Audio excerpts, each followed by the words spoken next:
चलो चलो जल्दी समय हो गया सुसु का।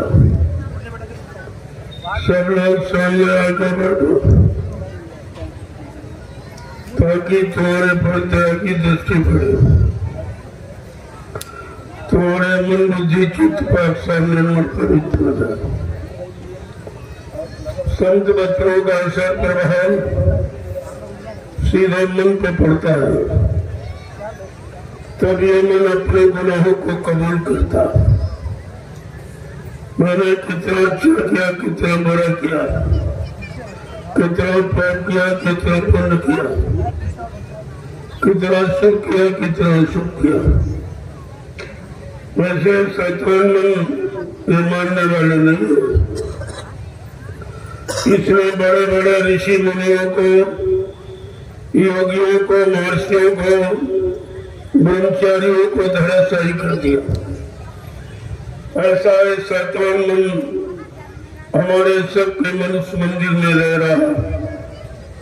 न हमने अपने आज तक इसको निकाल पाया है, न इस पर कोई कंट्रोल नियंत्रण ही कर पाया। और ये मन बराबर मनमानी किया करता। जब जैसी इच्छा उमंग तरंग इसके अंदर उठी, काम की, क्रोध की, लोभ की, मोह की, अहंकारी शराब, तब ये तुम्हारे शरीर को साथ में लेकर अपनी इच्छाओं की पूर्ति करता रहता, और हम अपना नहीं कर सकते।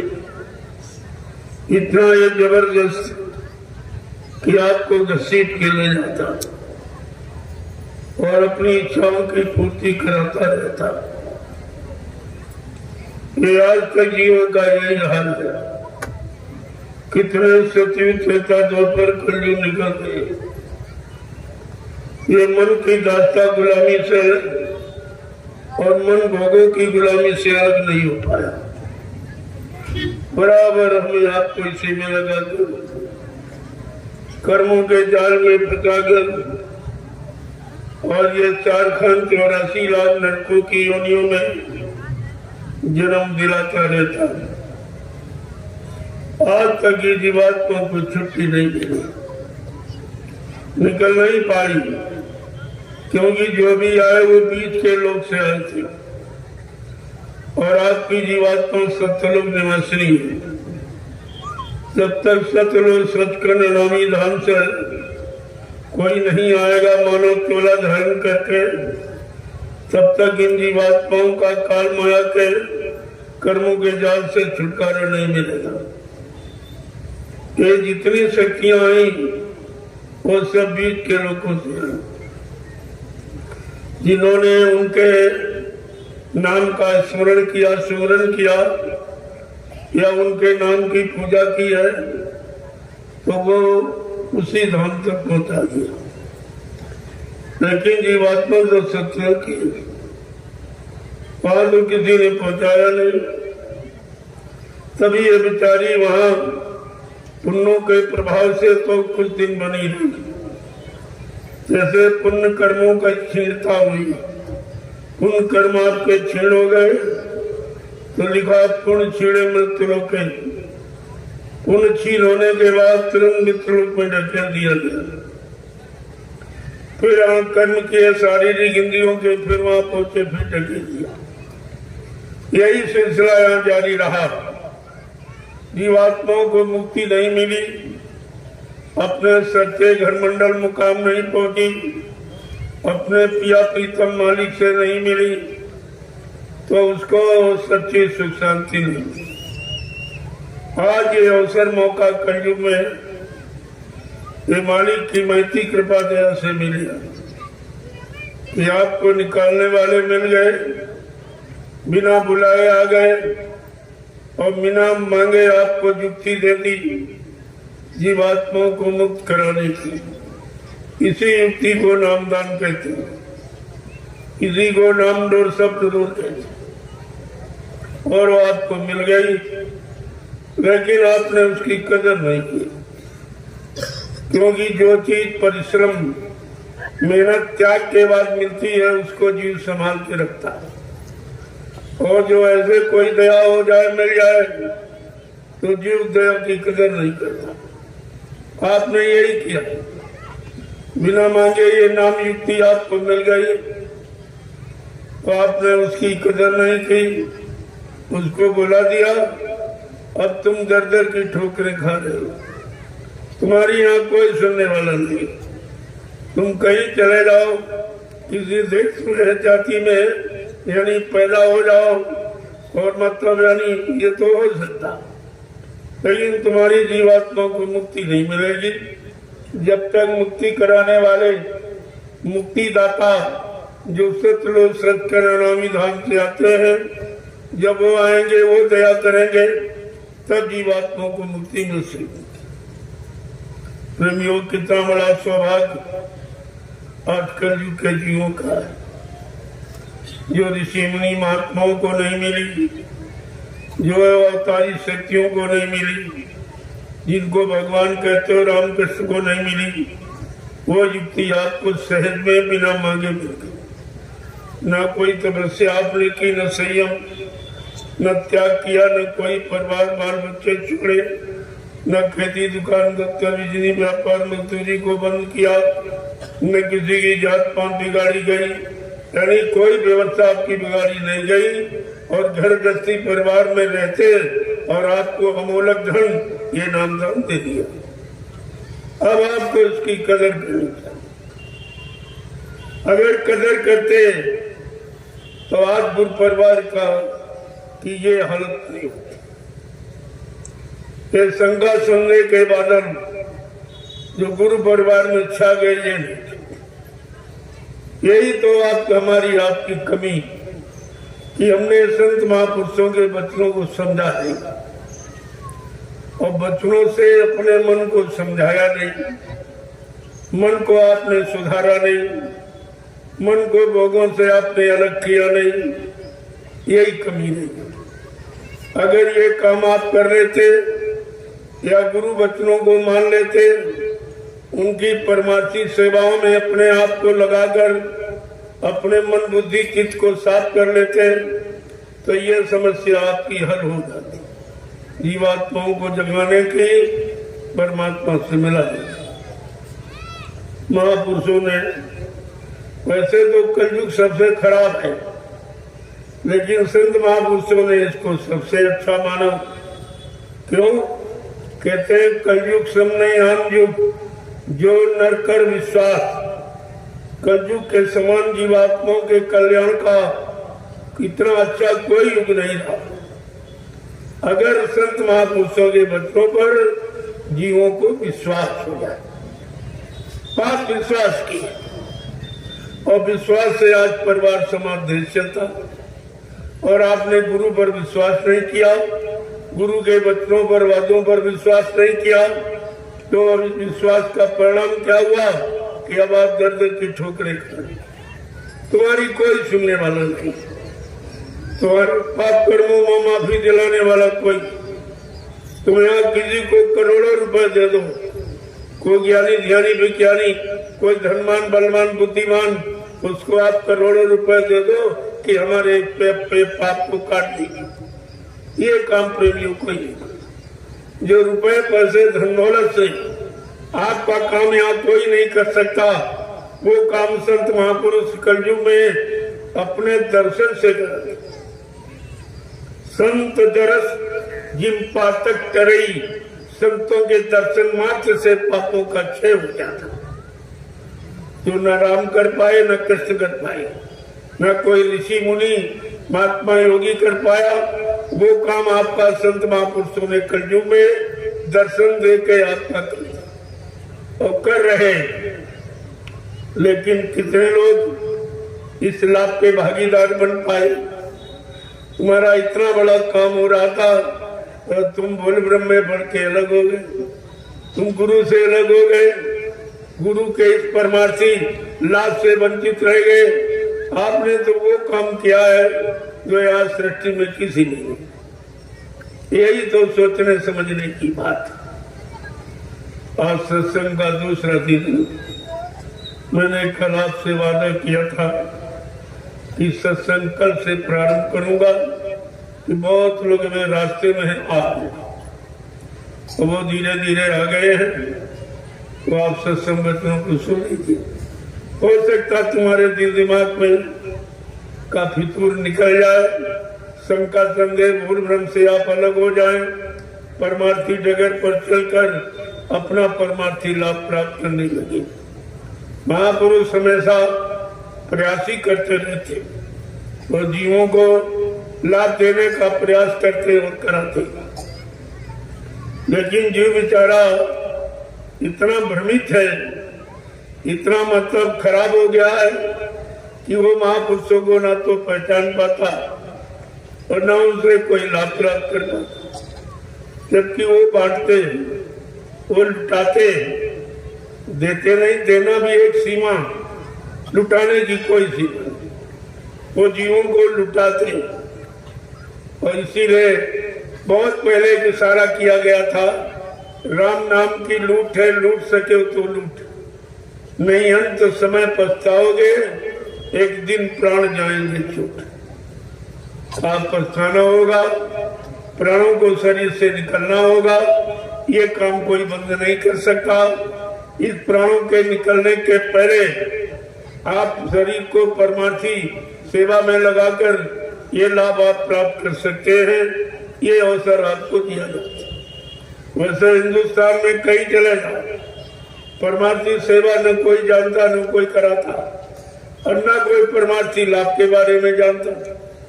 कि जब तक संतों के परमार्थी वचन नहीं सुनोगे, तब तक परमार्थी शब्द की परिभाषा आपकी समझ में नहीं आएगी।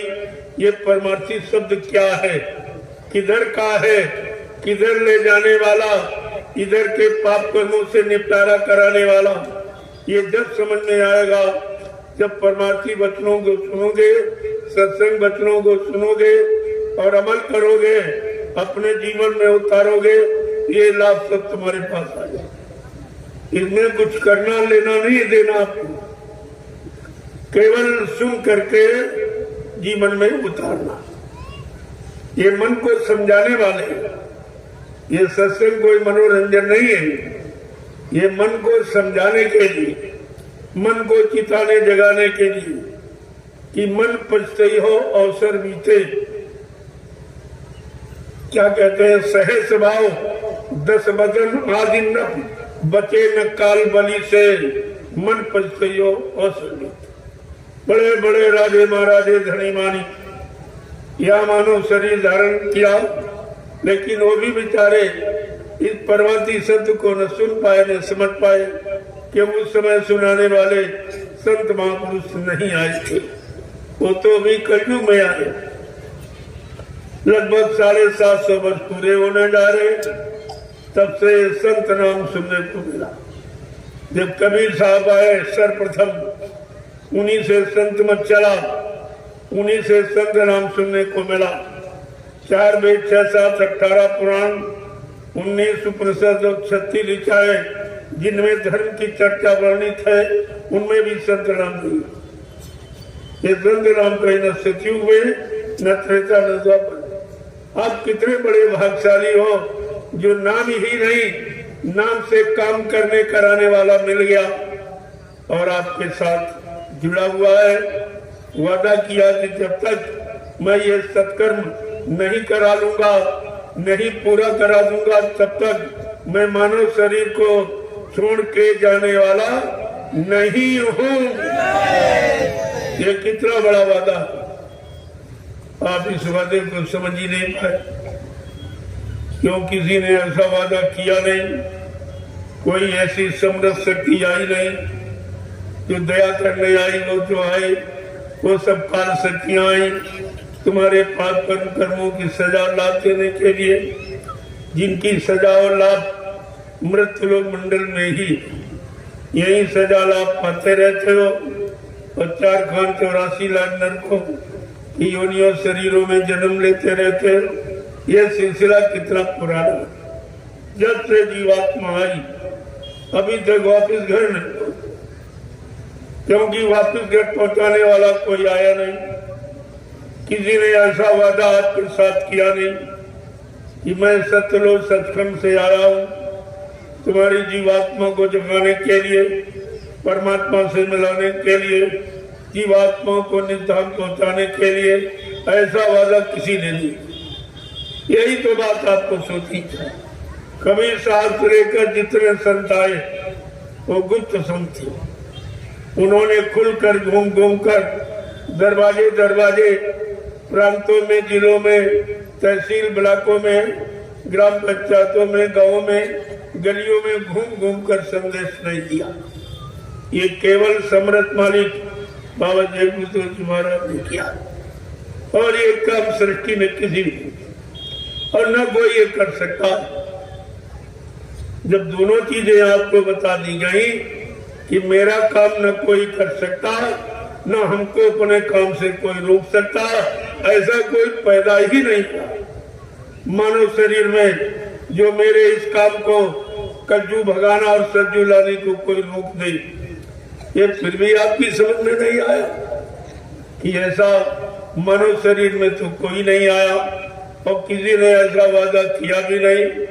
तो आपको तो ये सब समझना चाहिए था, लेकिन समझोगे कैसे? जब काल के जीवों से आप फुर्सत पाओगे तब तो समझोगे, और तुम्हारे सब पीछे लगेगी। कितनी बार आपको सत्संग में बाबा जी ने बताया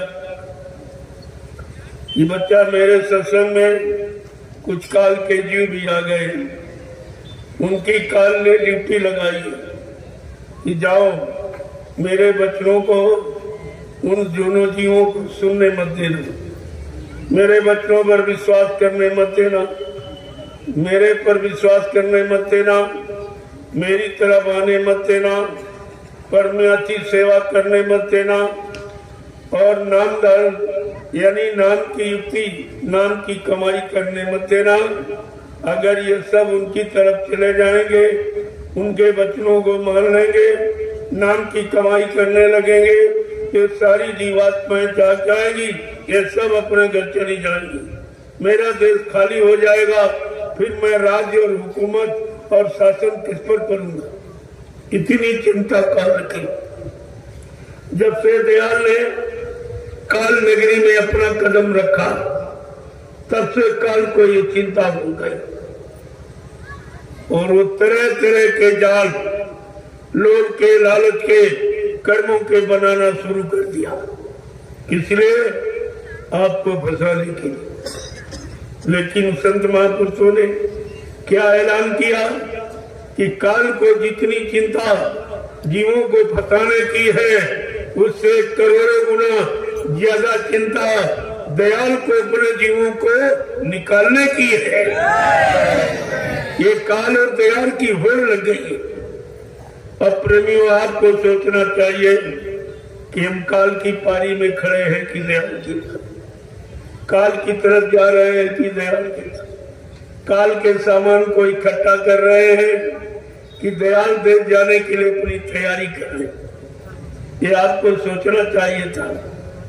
और ये 10 जुलाई 1952 से और 2012, ये 60 वर्ष का समय आपको यही काम करने के लिए सिखाने में दिया गया। लेकिन आपने गुरु की कोई बात नहीं मानी, गुरु वचनों को आप बिल्कुल भूल गए। इससे आप गुरु को भूल गए, गुरु की दया को भूल गए, बंधन छुड़ाने वाले समृद्ध मालिक को आप भूल गए। तो ये काम तुम्हारा कौन करेगा? इन बंधनों से कौन मुक्त करेगा? जब तक कोई बंधन छुड़ाने वाला, बंधन मुक्त कराने वाला कोई समृद्ध मालिक स्वतः मानव चोला धारण करके मृत्यु मंडल पर नहीं आएंगे और जीवों पर ऐसी दया नहीं करेंगे और सरल रास्ता बना के नहीं तैयार करेंगे, तो बेचारा ये भूला भटका जीव कितने युगों से ये कैसे जा पाएगा? आपके लिए कितनी मेहनत की जाए, लेकिन आप बात को समझते नहीं। अगर तुमने कलयुग में संत महापुरुषों की बात को मान लिया होता तो प्रेमी आज तुम्हारी ये हालत नहीं होती।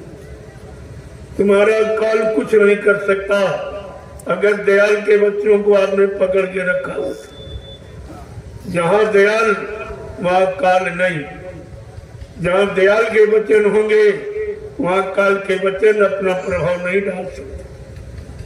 लेकिन तुमने दयाल के वचनों को छोड़ दिया, भुला दिया, आपको कुछ भी नहीं मालूम।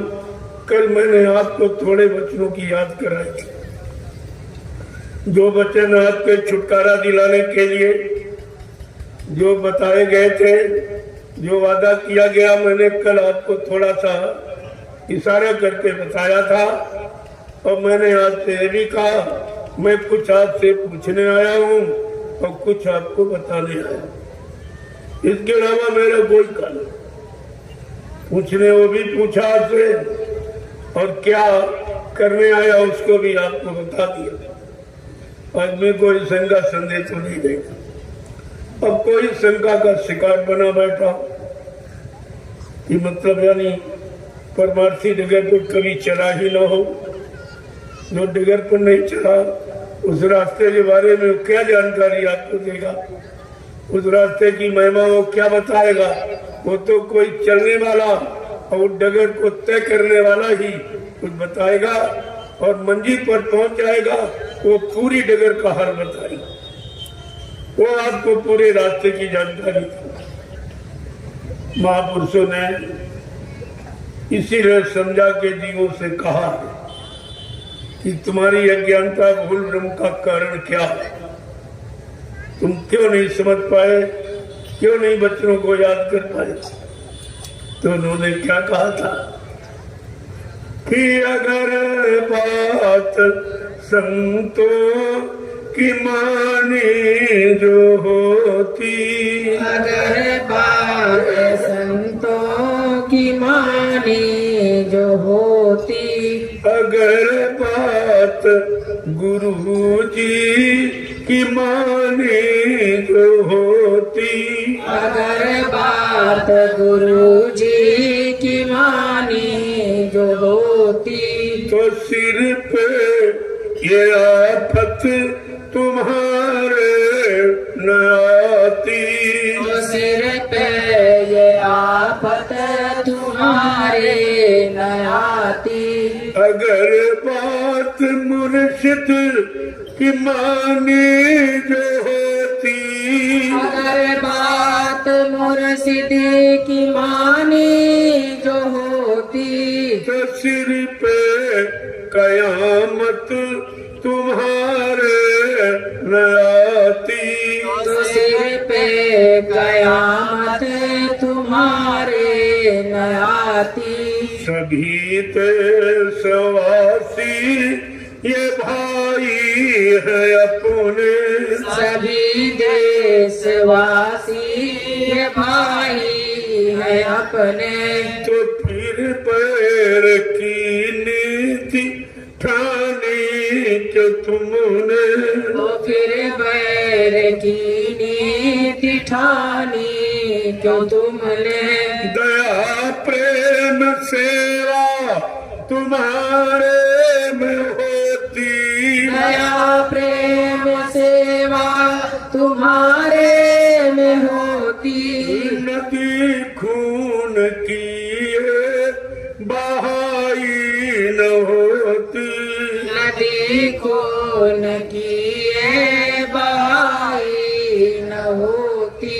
अगर बात संतों की मानी जो होती, अगर बात संतों की मानी जो होती, तो सिर पे ये आफत तुम्हारे न आती, तो सिर पे ये आफत तुम्हारे न आती। कि घट घट में इंसान के रहता भगवान, घट घट के इंसान में रहता भगवान, और इसकी नहीं तुमको है कोई पहचान, इसकी नहीं तुमको है कोई पहचान। अगर दिल भवन में सफाई जो होती, मन में सफाई जो होती, नित मंदिर ये मस्जिद बनाई न होती, तो मंदिर ये मस्जिद बनाई न होती। प्रेमियों, गुनाह करते हो मनुष्य शरीर में और क्षमा याचना प्रार्थना करते हो ईंट पत्थर के मकान, जहाँ कोई नहीं बैठा, न सुनने वाला, न देने वाला, न लेने वाला, न समझाने वाला, न रोकने वाला, न आशीर्वाद प्रदान देने वाला। ये कितनी बड़ी अज्ञानता जीवों की जो अभी तक नहीं है। इस जड़ता की मत्ता से जीव को कैसे मुक्त कराया जाए, संतों ने कितना प्रयास प्रयत्न किया है कि जड़ से हटकर जीव चेतन में आ जाए। जड़ को भूलकर चेतन में लग जाए तो चेतन जीवात्मा का कल्याण हो जाए। लेकिन इतनी पुरानी पकड़, इतनी पुरानी आस्था, पुरानी रूढ़वास्ता आपके अंदर प्रवेश कर गई है कि अच्छी सच्ची बात आपकी समझ में नहीं आती। कैसी विडंबना है ये। जब तक आप सत्संग में शामिल शरीक नहीं होंगे, सत्संग बच्चों को नहीं सुनोगे, अपने जीवन का आधार नहीं बनाओगे, तब तक इस जीवन को सुख शांति नहीं मिल सकती। ये कहानी पर्दे से मोल नहीं मिलती। ये संत महापुरुषों के बच्चों को अपनाने से, अपने जीवन में उतारने से, एक एक वचन का आधार बनाकर जीवन को निकालने से मिलती। महापुरुषों ने आगे क्या लिखा कि सारे धर्म ग्रंथों का, सारे धर्म स्थलों का एक ही इशारा है, एक ही मोड़ है और एक ही उनकी सीख और शिक्षा तालीम है। लेकिन उसको भी आपने नहीं समझा। महापुरुष समझा के क्या कहते हैं कि सभी धर्म ग्रंथों का है एक कहना, सभी धर्म ग्रंथों का है एक कहना, सभी धर्म ग्रंथों का है एक कहना, सभी धर्म ग्रंथों का है एक कहना, बनो शाकाहारी सदाचारी रहना, बनो शाकाहारी सदाचारी रहना, बनो शाकाहारी सदाचारी रहना, बनो शाकाहारी सदाचारी रहना। अगर मुर्गा बकरी ये खाई न होती, अगर मुर्गा बकरी खाई न होती, तो दिल में तुम्हारे बुराई न होती, दिल में तुम्हारे बुराई न होती। अगर बात गुरु जी की मानी जो होती, अगर बात गुरु जी की मानी जो होती, तो सिर पे मुसीबत तुम्हारे न आती, तो सिर पे मुसीबत तुम्हारे न आती। लोगों कितनी छोटी बात है।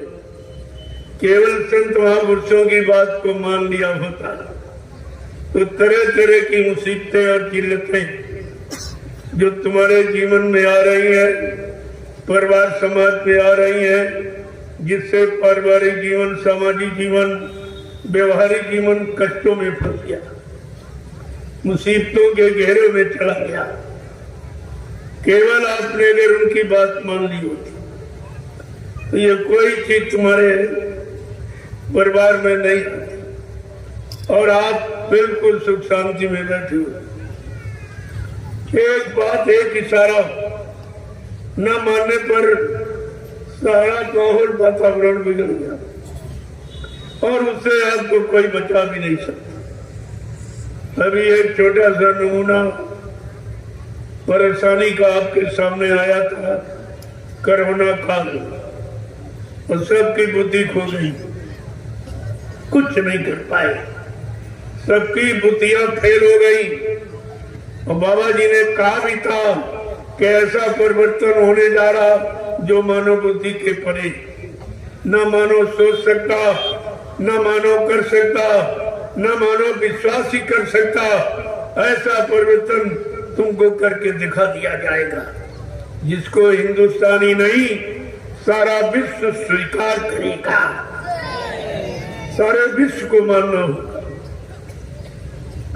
ऐसी वैचारिक क्रांति खड़ी कर दी जाएगी कि सारे विश्व को स्वीकार करना पड़ेगा, सबकी बुद्धियां फेल हो जाएंगी। ये तो एक छोटा सा कोरोना का एक नमूना था, अभी तो बहुत बड़े बड़े यानी इस तरह के मुसीबतें आने वाली आपके, उसको जिनका आपको पता ही नहीं है, ये किसी को जानकारी, कोई ज्ञानी विज्ञानी, कोई धनवान बलवान, कोई प्रधानमंत्री, मुख्यमंत्री, राष्ट्रपति इस बात को नहीं जानता है कि आगे क्या होने वाला है, क्या होने जा रहा। ये तो त्रिकालदर्शी संत महापुरुष ही बताएंगे, जिनको भूत वर्तमान का ज्ञान, जिन्होंने आत्मिक साधना करके अपनी आत्मा की दिव्य आंख दिव्य कान को खोल लिया, वो आपको सब बताएंगे कि आगे क्या होने वाला है, कैसी स्थिति परिस्थिति बनने वाली है, कैसे कैसे महान संकट आने वाले, जिनमें आप और अपने परिवार बाल बच्चों को बचा नहीं पाओगे।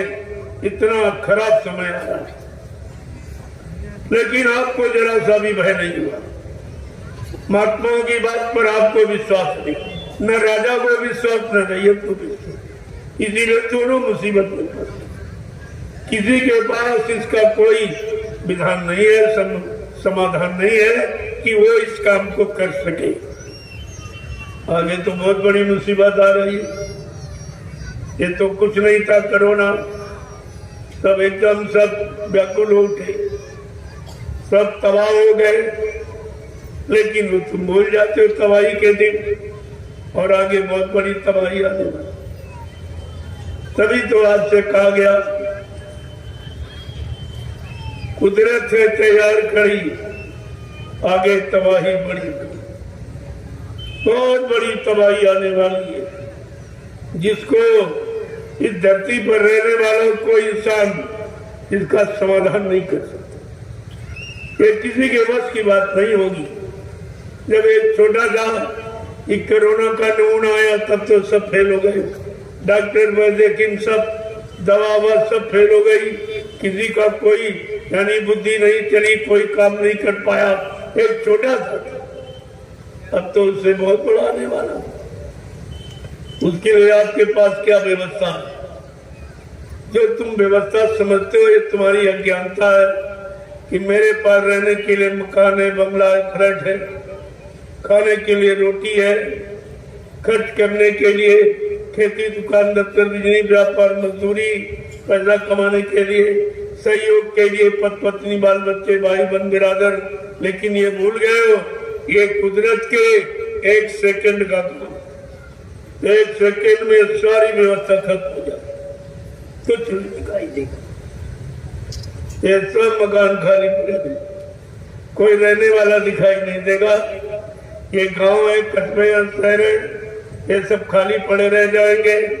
जो आज आप एक एक इंच जमीन पे झगड़ा करते हो, तुम्हें अपना भविष्य नहीं मालूम कि आगे ये कुछ नहीं बचेगी, कोई रहने वाला नहीं दिखाई देगा, इतने मकान खाली पड़े रहेंगे। लेकिन वो आपको न मालूम है, न आपको उस पर कोई विश्वास है, लेकिन होगा सब। क्यों? संत बचन पलटत नहीं, पलट जात ब्रह्मांड। संत बाणी अमिट जो कह देंगे वो पत्थर की लगी, उसको कोई रोक ही नहीं सकता। वो अवश्य तुम्हारे सामने स्थिति परिस्थिति बन के तैयार हो जाएगी और तुम उसमें कुछ नहीं कर सकते।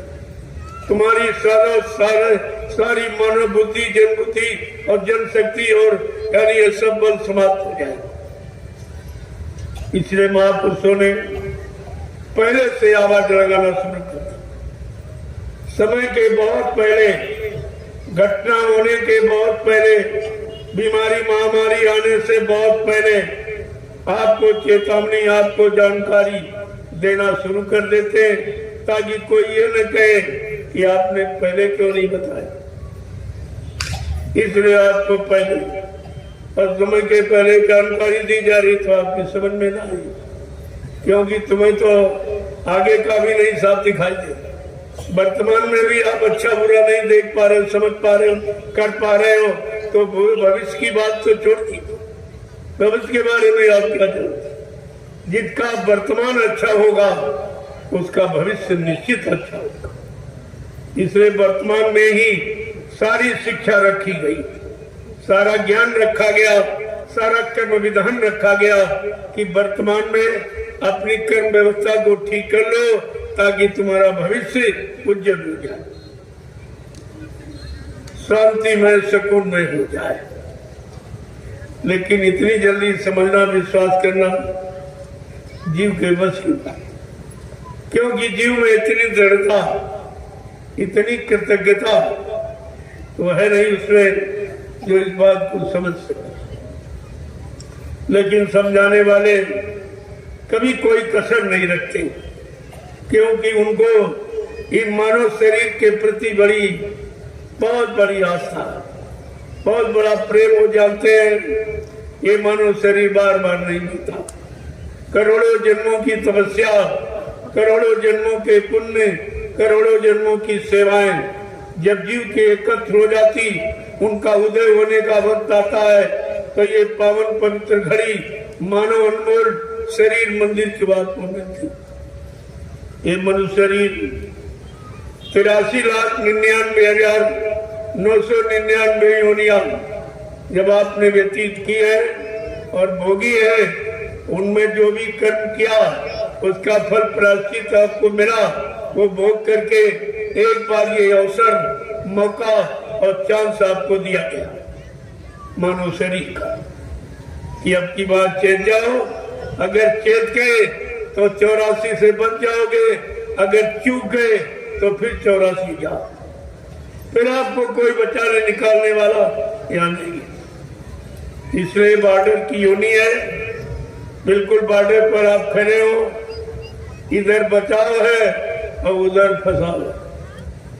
इधर चल पड़े, चेत गए, बच्चों को समझ लिया, जीवन को सुधार लिया, तो हमेशा के लिए आप निकल जाओगे काल की नगरी से। और नहीं तो चूकना तो है ही, तो हमेशा चूकते ही तो रहे। एक सूरदास जी थे, उनके कोठरी में बंद गया, बहुत लंबा हाल था, तो दिन में सब लोग बातचीत करते रहे, तो चुपचाप सूरदास जी बैठे। लेकिन शाम हुई सो अपने पर घर चले गए। अब सूरदास जी अकेले रह गए इतने बड़े हाल में। उन्होंने सोचा कोई ना कोई दरवाजा जरूर होगा, अगर ये इमारत बनी तो दरवाजा जरूर। दरवाजे के लालच में दीवार को पकड़कर धीरे धीरे दरवाजे की तलाश में चल। जब दरवाजा आ गया तो सिर में खुजली लगी, सिर खुजलाने लगे, चलना नहीं बंद किया, दरवाजा निकल गया। ऐसे जितनी बार दरवाजे पर आए उतनी बार खुजली, दरवाजा निकल गया। ठीक उसी तरह हम आप इस संसार ये लंबे हाल में है, और इसमें भोगों की खुजली हमें आपको दरवाजे पर टिकने नहीं देती है, आने नहीं देती। जो दरवाजा काल माया की नगरी से निकलने का, वहां पर आपको टिकने नहीं। यही हालात हम सब जीवों की। लेकिन संत महापुरुष उस भोगों की खुजली से आपको अलग करना चाहते, दूर रखना चाहते हैं। धीरे धीरे धीरे धीरे आपको सुधार करके नाम योग से आपको जोड़ना चाहते। ये भोग की खुजली से हटाकर नाम योग में आपको जोड़ना चाहते, जहां पर पूर्ण शांति सुकून, वहां से शांति का रास्ता तय किया जाता। तो ये कितना बड़ा काम, कितने युगों का भूला भी चढ़ा, आपको पूरा करा दिया। इसीलिए कहा है कि संत महापुरुषों के सिवा यहाँ कोई ऐसा नहीं है जो आपको काल माया की नगरी से निकलने दी। यहाँ जितने आए सब फंसाने वाले, कोई इतिहास आप उठा लीजिए और सब फंसने वाले ही। और किसमें फंसे? काल माया के बनाए कर्मों के जाल में, जो दो जाल बनाए, शुभ और अशुभ, एक पाप और पुण्य। बस उसी में कभी पाप किया, कभी पुण्य किया, कभी शुभ किया, कभी अशुभ किया। बस इस पाप पुण्य के झगड़े से अलग नहीं हो पाए। लेकिन संत महापुरुषों ने जो रास्ता बताया है नाम का, नाम के रास्ते पर चलकर आपका ये काम हो सकता। जिस काम को किसी ने नहीं किया और जो काम तुम्हारा कोई कर नहीं सकता, जिस काम को किसी की यहाँ जानकारी नहीं है, वो काम कराने के लिए संत महापुरुष आए। लेकिन आपने उनके वचनों को बिल्कुल समझा ही। और महात्माओं ने, संतों ने, गुरुओं ने आपको खूब समझाया। क्या कहा कि बिना गुरु कृपा पार जाना कठिन है। बिना गुरु कृपा पार जाना कठिन है। बिना गुरु कृपा पार जाना कठिन है। बिना गुरु कृपा पार जाना कठिन है। और फिर के दो आंसू बहाना कठिन है। विरह के दो आंसू बहाना कठिन है। कहते ये तो काम कठिन, इस संसार सागर से पार होना और आंखों से बिरह के आंसू निकलना। बिरह का आंसू ही मालिक से मिलाता है। संतों ने क्या कहा? हंसी हंस कंठ न पायो, जिन पायो तिन रोए, हासे खेले क्यों मिले तो कौन सुहागन हुए। बिन रोए नहीं पाई वो साहब का दीदार। कबीर साहब ने क्या कहा? बिना बिरह का आंसू गिराए कोई जीवात्मा अपने मालिक प्रीतम से नहीं मिल सकती। और वो आपके पास है, लेकिन उसका ज्ञान कराने वाले, वो विरह वेदना को दूर करने वाले, वो विरह की तपन प्यास बुझाने वाले जब तक नहीं आएंगे, नहीं मिलेंगे, तब तक आप इस विरह की तपन को नहीं बुझा सकते। कितनी बड़ी बात कही। लेकिन बेचारा जीव नहीं समझ पाता है, उसकी समझ में आता ही नहीं कि हमारा ये कष्ट कौन निवारण करेगा। आंख तो हमारे पास है और आंख के दोनों किनारे आपके पास, लेकिन कौन किनारा स्वार्थ के आंसू का है और कौन किनारा विरह के आंसू का है। आपके पास इस मनुष्य मंदिर में सब कुछ विद्यमान है, लेकिन इस मनुष्य मंदिर की जानकारी देने वाला कोई होना चाहिए। आंतरिक जानकारी जो इतने में है, ये इतने में केवल है जानकारी, इसकी जानकारी नहीं है। नीचे के गंदगी के दरवाजों की जानकारी है, तो इसीलिए गंदगी में फंस गया, वहां तो फंस गया, लेकिन उसकी जानकारी, ये ब्रह्मांड है, इसकी जानकारी नहीं। जब तक इसका जानकार नहीं मिलेगा, तब तक नीचे के गंदगी के दरवाजों से आप मुक्ति नहीं पा सकते, आप छुटकारा नहीं पा सकते हो, उनसे अलग नहीं हो सकते हो। उन्होंने इतना तुमको फंसा लिया है और तुम्हारे मन बुद्धि चित्त में इतनी गंदगी भर रखी है कि आप उससे निकल ही नहीं पा रहे।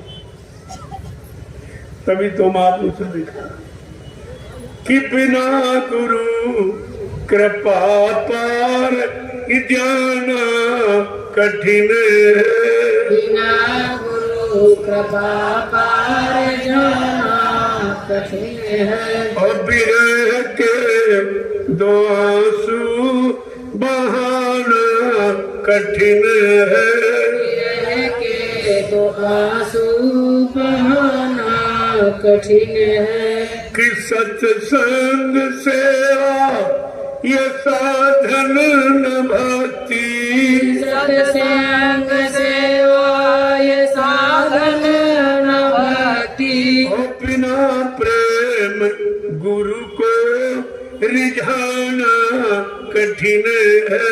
बिना प्रेम गुरु को रिझाना कठिन है। प्रेमियों, छुटकारा दिलाने वाले गुरु वो तुम्हारे रुपए पैसे धन दौलत से नहीं करते। गुरु नहीं भूखा तेरे धन का, उन पर धन है नाम रतन का। गुरु तेरा उपकार करावे, भूखे प्यासे को दिलवावे।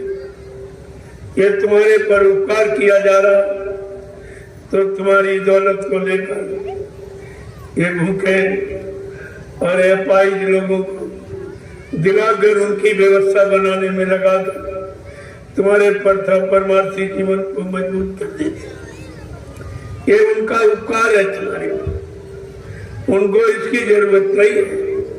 रुपए पैसे धन दौलत से कोई परमात्मा को प्राप्त नहीं कर सकता। ये परमात्मा खरीदा नहीं जाता है।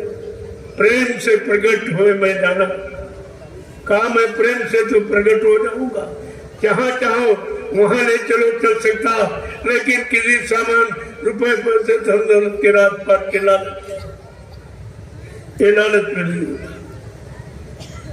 कितनी बड़ी चीज आपके सामने रखी गई कि सत्संग सेवा ये साधन भक्ति। सत्संग सेवा ये साधन भक्ति। बिना प्रेम गुरु को रिझाना कठिन है। बिना प्रेम गुरु को रिझाना कठिन है। बिना गुरु कृपा पार जाना कठिन है। बिना गुरु कृपा पार जाना कठिन है। बड़े भाग्य से अब किन्नरतन मिला है। बड़े भाग्य से अब किन्नरतन मिला है। और बिना हरि भजन मुक्ति पाना कठिन है। बिना हरि भजन मुक्ति पाना कठिन है। बिना प्रभु भजन मुक्ति पाना कठिन है। बिना प्रभु भजन मुक्ति पाना कठिन है। कि माता पिता सुत ये दारा बिरादर। माता पिता सुत ये दारा बिरादर।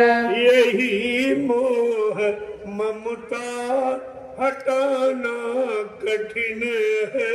यही मोह ममता हटाना कठिन है। यही मोह ममता हटाना कठिन है। यही मोह ममता हटाना कठिन है। मोह सकल व्याधि कर मूला, संपूर्ण व्याधियों की जड़ है मोह। ये मोह जाएगा कैसे? बिन सत्संग न होए मोह भंगा। बिना सत्संग के मोह भंग नहीं होता। भगवत सब चीजें आपके सामने और आपको दी जा रही है। पहले भी दी गई, अभी दी जा रही, लेकिन समझ में आ जाए तब तो आप स्वीकार करेंगे। लाभ अगर मालूम हो जाए तो जरूर आप उसका पालन करेंगे। लेकिन बगैर सत्संग के कोई जीव इसे प्राप्त नहीं कर सकता।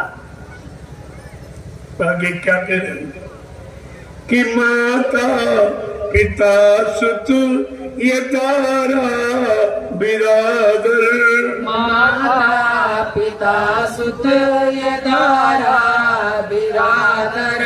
यही मोह ममता हटाना कठिन है।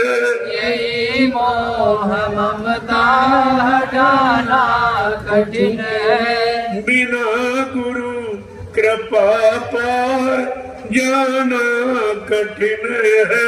बिना गुरु कृपा पार जाना कठिन है। बिरह के दो आंसू बहाना कठिन है। विरह के तो आंसू बहाना कठिन है। वो संसार के लिए आप में बात बहुत, जरा किसी ने कुछ कह दिया फट से आंसू निकलता। लेकिन संत तो कितना कहते, कितना सुनते, कितनी फटकार लगाते, लेकिन तुम्हारे अंदर जरा भी नहीं दर्द उठ रहा है, जरा भी बिरे नहीं उठती है, ना एक आंसू निकलता। जहाँ निकलना चाहिए वहाँ बिल्कुल बंद, और जहाँ बंद करना चाहिए वहाँ निकाल कर सारी शक्ति खत्म कर देती। ये महापुरुषों के सत्संग में बिना कोई चीज आपको हासिल नहीं हो सकती, क्योंकि ये रास्ता किसी ने बताया नहीं। ये जब बहुत सरल है, लेकिन समझ गए तो, अगर उलझ गए तो बात कठिन। यहाँ से उलझे ही पड़े। सुलझाने का प्रयास किया गया, सुलझाया गया, सुलझा के आपको सच्चे अच्छे रास्ते पर खड़ा किया गया, लेकिन फिर स्वार्थी लोभी लड़कियों के चक्कर में आके फिर आप उसी उलझन में चले, फिर आप उलझ गए बच्चे। तो ये तुम्हारा काम कौन करेगा? ये उलझन कौन सुलझाएगा? जड़ चेतन ग्रंथि पड़ गई, ये दिन मखा छूटत कट नहीं। काल ने और माया ने मिलकर जड़ चेतन की गांठ लगा, और उसके उस गांठ को खोलना थी के बस की बात। उसने क्या किया? ऊपर से मुंह माया का मतलब मोया लगा दिया। जैसे रस्सी की गांठ लगा दो और पानी में भिगो तो बहुत कठिन हो जाती, इतनी सख्त हो जाती कि नहीं खोल सकती।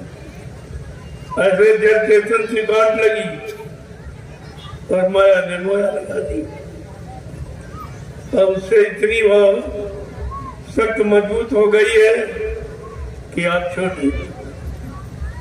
संत महापुरुष जब उस जड़ चेतन की गांठ को खोलने का जब युक्ति और साधन आपको बताया, तो माया ने तरह तरह की बाधाएं अटकलें पैदा कर दी।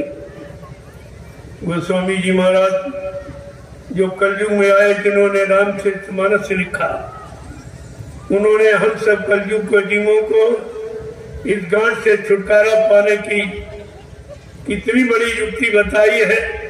सावधान आपको रखा कि सावधान रहना, माया तुम्हारे पीछे पड़ी।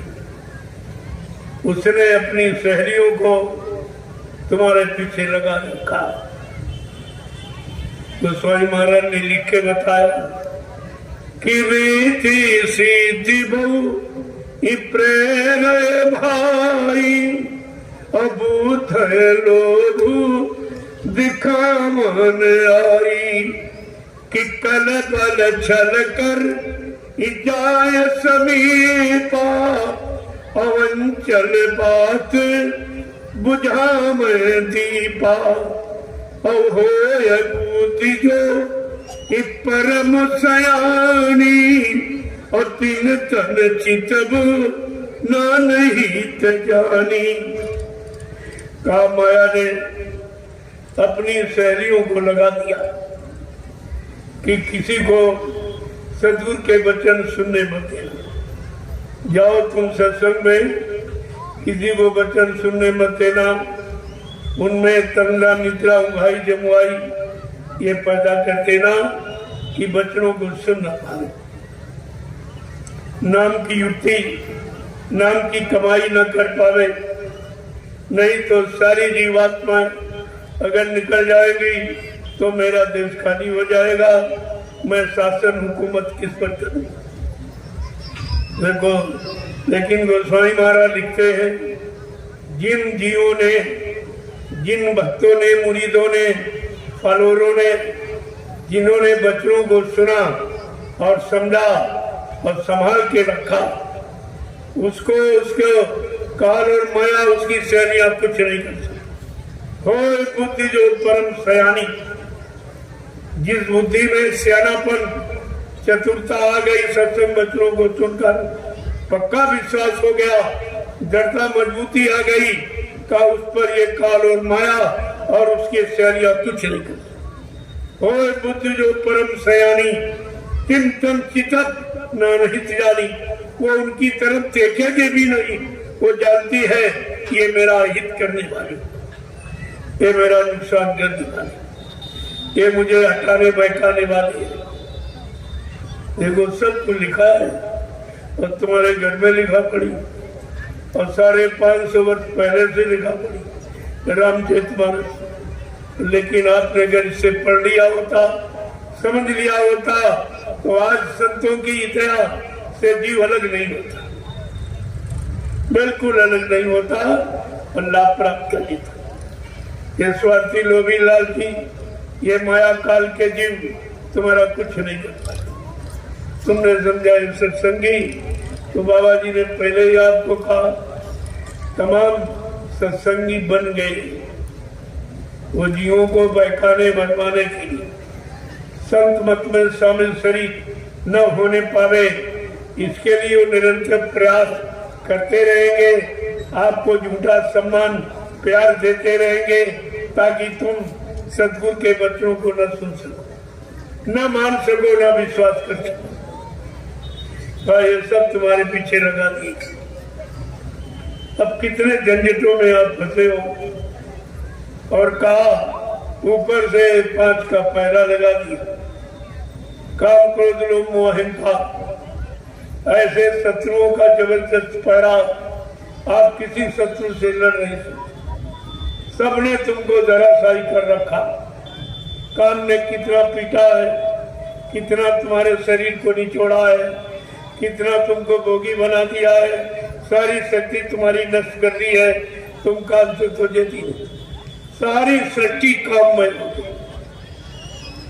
और जब काम की पूर्ति नहीं तो क्रोध पैदा होगी, अगर काम की पूर्ति हो गई तो लोभ और लालच हो जाएगा, फिर आप निकल ही नहीं पाओगे।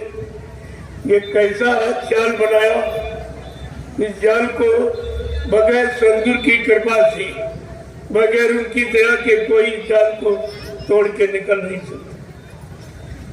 और आप झूठा अहंकार करते हो, सब जान गए, हम ये जान गए, वो जान गए। तुम तो कुछ अभी जान ही नहीं पाए। जब निकलने का रास्ता नहीं जान पाए तो कौन सी जानकारी तुम्हारे पास। इसलिए प्रेमियों, एक एक वचन को जब संभाल के रखोगी, अपना जीवन उन वचनों के अनुसार निकालोगे, तो आपको जीवन में सुख शांति में सच्चा आनंद प्राप्त होगा। इसके पहले का रुपए पैसे, धन दौलत इकट्ठा करके, जमीन दुकान मकान बना के, पति पत्नी बाल बच्चे पैदा करके सुख शांति मिल जाए, तो यहाँ तो किसी को नहीं मिली। ये तो सामान सबके पास है, तो इसमें तो सब रो रहे, इस सामान को पाकर ही सब रो रहे, सब दुखी है, सब परेशान है। और तुमको अगर वही सामान मिल जाए तुम क्या सुखी हो जाओगे? अरे तुम्हें देखकर समझ लेना चाहिए कि जिनके पास ये सामान, वो सब रो रहे, सब परेशान। कोई बच्चों से परेशान, कोई पत्नी से, कोई पति से परेशान, कोई भाई से, कोई बाप से। ये तो रोज हमारे पास झगड़े आते, ये झगड़े रोज आते, सब परेशान एक दूसरे से। इसका मतलब कि परेशानी दूर करने का ये तरीका नहीं, ये तो परेशानी में फंसने का तरीका, जिसको आपने अज्ञानता, स्वार्थ, लोभ, लालच में निकलने का रास्ता समझ लिया था और आप जाके वहां फंस गए। अब आपका निकलना मुश्किल। कोई कह रहा हमको मौका नहीं मिलता, परिवार बाल बच्चों से फुर्सत नहीं मिलती, हम कैसे सत्संग में आने, हम कैसे भजन करें। तो उनसे कहा गया चलो अब की बात तुम्हारे बाल बच्चे ही नहीं पैदा होंगे तब भजन करोगे, तब आप भजन करोगे। कोई कह रहा है ये व्यापार है, दुकान है, ये धंधा है, कैसे आए सत्संग में, समय नहीं मिलता है। तो कहा चलो अब की बार तुम्हारा धंधा व्यापार खत्म करा दिया जाएगा और मुश्किल से 24 घंटे में एक रोटी मिलेगी, भजन करोगे। तो ऐसी स्थिति परिस्थिति में क्यों जाना चाहिए? सब कुछ रहते और सब में रहते, अगर अपना काम बना लो तो इससे बड़ा अच्छा समय आपके लिए कोई नहीं। इसीलिए आपसे कहा जाता अरे जीवन रहते रहते भजन करो। मरने के बाद परमात्मा किसी को नहीं मिला, वो जीते जी मिला।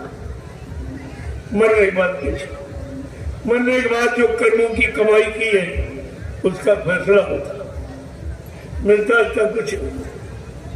इसलिए जीवन रहते अपना काम बना लो। आपका कोई काम रुका नहीं गया कि चलो भाई 25 साल ब्रह्मचर्य का पालन करो, 25 साल गृहस्थ आश्रम बाल बच्चों में, और इसके बाद वानप्रस्थ, इसके बाद संन्यास। ये तो सब पहले से व्यवस्था बनी। ऋषि मुनि महात्माओं की गृहस्थ आश्रम में रहने वालों के लिए उन्होंने पहले से व्यवस्था बना रखी। अगर इसको आप स्वीकार कर लिए होते तो ये मानव जीवन बिल्कुल साक्षात होता। सब कुछ काम करके अंत में प्रभु की शरण में जाना, गुरु के द्वारा प्रभु की प्राप्ति की युक्ति ले लेना, यही तो मानव का सच्चा धर्म है। ये मानव सच्चा कर्म है और सच्चा धर्म ये। वो तो किसी ने आपको बताया नहीं कि मानव धर्म क्या है, मानव कर्म क्या। किसी विद्वान से आप पूछो कि धर्म क्या है तो आपको यही बताएगा पूजा करो, पाठ करो, तीर्थ करो, व्रत करो, हवन जप तभी गंगा स्नान करो। ये भूल गया कर्म माने कर्म होता है और धर्म माने धर्म। जो धारण किया जाए, जीवन में उतारा जाए, प्रेमियों उसको कहते धर्म। धर्म माने व्यवस्था, व्यवस्था का नाम धर्म है। और व्यवस्था बुरे कर्मों से बिगड़ती है, अच्छे कर्मों से बनती है, चाहे शरीर की हो, चाहे परिवार की हो, चाहे समाज के दुनिया की। वो तो नियम सबके लिए की नहीं। तो आज तक तो आपको किसी ने बताया नहीं कि सच्चा मानव धर्म क्या है, सच्चा मानव कर्म क्या। जब कोई जानता ही नहीं, किसी ने किया नहीं, तो तुम्हें क्या बताएगा? जो करता है वही करने का लाभ आपको बताएगा, ये करने से ये लाभ और ये न करने से नुकसान, ये दोनों की जानकारी मिलती। तो आपको तो कोई ऐसा मिला नहीं, जो मिले सबने यही बताया और बिल्कुल अंधी पूजा बता दी, यानी जो आंखों से दिखाई भी नहीं। जिसकी पूजा बताई उसको कभी मिलाया नहीं, वो कभी मिला नहीं, उसको कभी आंखों से आपने देखा नहीं। तो पूजा भी तुम्हारी झूठी नहीं। अरे कोई काम संसार में करते हो तो कुछ पाने के लिए करते हो। खेती करते हो, अगर अनाज पैदा न हो तो कोई नहीं करे। दुकान व्यापार चलाते हो, अगर मुनाफा ना हो तो कोई नहीं करे। नौकरी मजदूरी करते हो, अगर तनख्वाह वेतन न मिले तो कोई नहीं करे। तो जीवन में ये सब समझ लेते हो कि करने का मतलब लाभ, करने के बदले लाभ प्राप्त करना ही करना की परिभाषा बता दे। और ये पूजा पाठ जो आपने की, इसमें आपको क्या मिला? कोई बता नहीं। इतने लोग बैठे हो, कोई बता दे पूजा पाठ से क्या मिला? जिसकी पूजा की वो भी नहीं मिला। जब वही नहीं मिला तो उसने कुछ दिया भी नहीं और कुछ कहा भी नहीं, ना कोई आशीर्वाद वरदान मिला, कुछ भी नहीं बताया। तो ये तुम्हारे बिन बोले की प्रीति, तुम्हारी प्रीति है बगैर बोलने वाले। जो न बोलता, न चलता, न कुछ कहता न सुनता है, न देता न लेता, ऐसे तो तुम्हारी प्रीति, तुम्हारे बिन बोले की प्रीति। बताओ कैसे मिलेगा सच्चा मीत तुम्हारे बिन बोले की प्रीति। तुमने तो ये किया, वहां प्रेम किया है जहाँ बोलने वाला, जहाँ बताने वाला, लाभ देने वाला, हानि लाभ को यानी मतलब बताने इशारा करने वाला कोई, ये कैसे पूजा? जबकि धर्मशास्त्रों ने पहले अपनी फर्ज अदायगी की। धर्मशास्त्रों ने स्पष्ट कहा, नाम बसामी वैकुंठे योगिना हृदय न चा मम भक्त्वा यत्र गान्ति तत्र तिष्ठामि नारदा। हे नारद, भगवान कह रहे हैं, हे नारद, जहां तुम ढूंढते हो या ढूंढने की युक्ति लोगों को बताते हो, वहां मैं कभी नहीं रहता। वो मेरे रहने का स्थान नहीं। न मंदिर में, न मस्जिद में, न गिरजाघर गुरुद्वारों में, न तीरथ में, न मूर्त में, न पत्थर में, न कागज में, न पानी में। मैं तो रहता हूँ आत्मा रूप से तुम्हारे सबके शरीर के अंदर। इस मनुष्य मंदिर के अंदर मैं आत्मा रूप से रहता हूँ। इस जिस्मानी मस्जिद में मैं रूह के रूप में रहता हूँ। न तो मुसलमानों ने समझा, न हिंदुओं ने, किसी ने इस बात को, न सिखों ने, न ईसाइयों ने, किसी ने। और इशारा ये महात्मा फकीरों के लिए। अगर उनके इशारों को समझ लो तो ये मस्जिद बहुत सरल सस्ती, किसको आपने यानी अहंकार गुमान घमंड में आकर वो भी झूठा, जिसको आपने मंजिल को कठिन बना दिया। तो कठिनता है तुम्हारा झूठा है था, तो इसी को आपको दूर करना। तो ये जाएगा कैसे? कि बिन सत्संग विवेक न होई और राम कृपा बिन सुलभ न सोई। कि सठ सुधर ही सत संगत पाई और पारस परसी कुघात सुहाई। कितना साफ साफ ने किया कि बिना संतों के वचनों के, बिना सत्संग के बुद्धि में विवेक या नहीं, और लोगों का सुधार, लोगों की अज्ञानता, भूल भ्रम बिना सत्संग वचनों के दूर नहीं हो सकती। ये दोनों चीजें आपके सामने, और आपको ये 10 जुलाई 1952 से 2012 ये 60 साल का समय इसी सत्संग वचनों के सुनाने, समझाने, चिताने, जगाने में दिया गया। लेकिन आपकी समझ में तो कुछ भी नहीं आया, आपने समझने का प्रयास नहीं किया। तो कितना बारी आपने अपना नुकसान किया। यही तो समझने की चीज। अगर जान जाते तो यह काम आपका कितना सरल। ये मानव जिस्म शरीर ये इसी काम के लिए दिया गया कि जाओ अपनी बात कलयुग में किसी संत महात्मा की तलाश कर लेना और उनसे अपने घर जाने का रास्ता पूछ लेना, और रास्ते को बताएंगे और चलाएंगे, और सारी कठिनाई अटकलें बाधाओं को भी बताएंगे कि कहाँ कहाँ कैसी कैसी बाधा रास्ते में मिलेगी। अगर तुमने उनका हाथ पकड़ लिया या उन्होंने तुम्हारा हाथ पकड़ लिया तो ये समस्या का समाधान हो जाएगा। फिर आपको कुछ नहीं करना, वो तुम्हारी जीवात्मा को घर पहुंचा कर ही मानेंगे, वो बीच में छोड़ने वाले नहीं। अगर उन्होंने हाथ पकड़ लिया तो फिर वो बीच में छोड़ने वाले नहीं, जब तक तुम्हारी जीवात्मा को घर नहीं पहुंचा। ये उनका वादा है। जब आपको नामदान दिया तब भी आपसे वादा किया कि बच्चा संगा संदेह भूल भ्रम में मत रहना, मैं अन्य शक्तियों के समान मैं अजर अमर देश से आया। ये शक्तियां बीच के लोग से आई उनको शरीर समय पर छोड़ना पड़ा और उसी तरीके से छोड़ना पड़ा जैसे हम मानव शरीर को छोड़ती। लेकिन मैं मानव शरीर तो धारण करूंगा, लेकिन अपनी इच्छा से।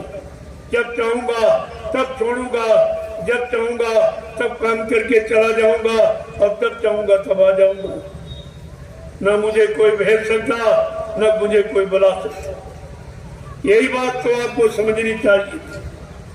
कहा मैं अजर अमर देश से आया हूँ, मैं मरने वाले देश से नहीं आया हूँ, अजर अमर देश से आया हूँ।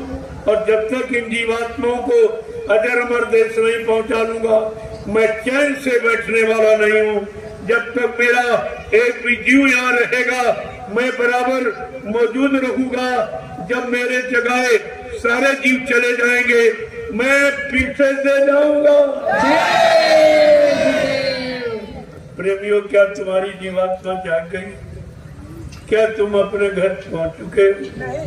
जो कहते हो पहुंचाने वाला चला गया, फिर तुम्हें पहुंचाएगा तो? स्वयं में शक्ति है नहीं जाने की, और कोई शक्तिमान ऐसा है नहीं जो तुम्हारी जीवात्मा को पहुंचा दे। फिर ये तुमने भूल भ्रम क्यों पैदा किया? ये अज्ञानता अपने में क्यों आपने धारण की? मूल वचनों को क्यों नहीं समझा? देखो कितनी बारी गलती की। एक तो कोई आया नहीं, ये रास्ता किसी ने बताया नहीं, रास्ता बताया तो पहुंचाने का वादा किया नहीं। ये तो सब काम तुम्हारे सामने था, तो फिर भी तुम भूल गए।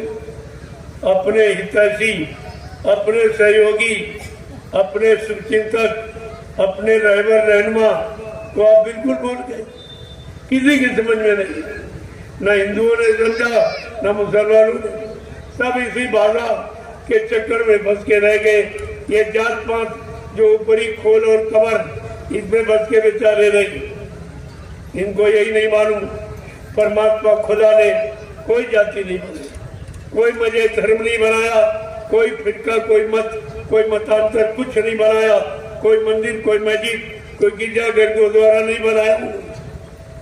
ये तो तुमने बनाया, और तुमने बनाया, तुम ही अपनी बनाई व्यवस्था में फंस गए हो और रो रहे, चिल्ला रहे, परेशान हो।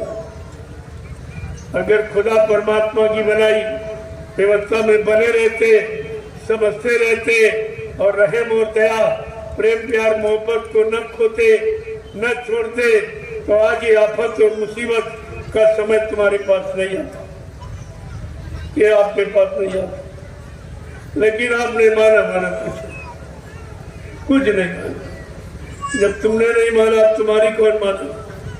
तुमने नहीं सुना, तुम्हारी कौन सुनेगा? न तुमने गीता, न रामायण, भागवत, कुरान, बाइबल, गुरु ग्रंथ साहब, न तुमने उसको माना, तुम्हारी कौन माने? पीर पैगंबर औलिया, मुर्शिद कामिल फकीर, साधु संत महात्माओं को न माना, न उनकी बात, न सीख शिक्षा तालीम को आपने माना। अब तुम्हारी कौन मानेगा? अब तो मुसीबत के घेरे में आपके फंस गए। कलयुग घेरे चारी ओर, मनुआ जइयो को नहीं। तुम कहाँ भटके जाओगे? कलयुग ने चारों तरफ घेरा डाला, निकलने के सारे रास्ते बंद कर। वो केवल रास्ता संत महापुरुषों के पास है जो कलयुग भी नहीं जानता, उसको भी इस रास्ते की जानकारी नहीं। वो संत महापुरुषों के पास ऐसा बारीक यानी सुरंग का रास्ता है जो कोई जानता नहीं। लेकिन जब उनकी बात मानोगे, तब ये दया तुम्हारे पर करके उस रास्ते से निकालकर तुम्हारी जीवात्मा रूह को दो नरकों से बचा कर घर पहुंचा देगी। जब मानोगे तब ऐसे क्या? ये जानकारी तो आपको रखनी चाहिए। आपने कोई जानकारी नहीं रखी, अब तो मुसीबत में फंस गए हो तो रो रहे, चिल्ला रहे हो, है कोई सुनने वाला? जिन देवी देवताओं को आपने पूजा है, जिस नाम को आपने जपा है, जिन पर आपने रुपया पैसा धन दौलत समय श्रम पूंजी खर्च की है, तो उनसे कहो कि भाई हमारी मुसीबतों के अगर तुम्हारे में शक्ति है तो दूर कर दीजिए। मैंने तुम्हारी बहुत पूजा की, बहुत श्रम समय पूंजी पैसा खर्च किया है, अब हमारी मुसीबत को दूर कर दो। आपको पता चल जाएगा कि इनमें कोई है तुम्हारी मुसीबत को दूर करने वाला।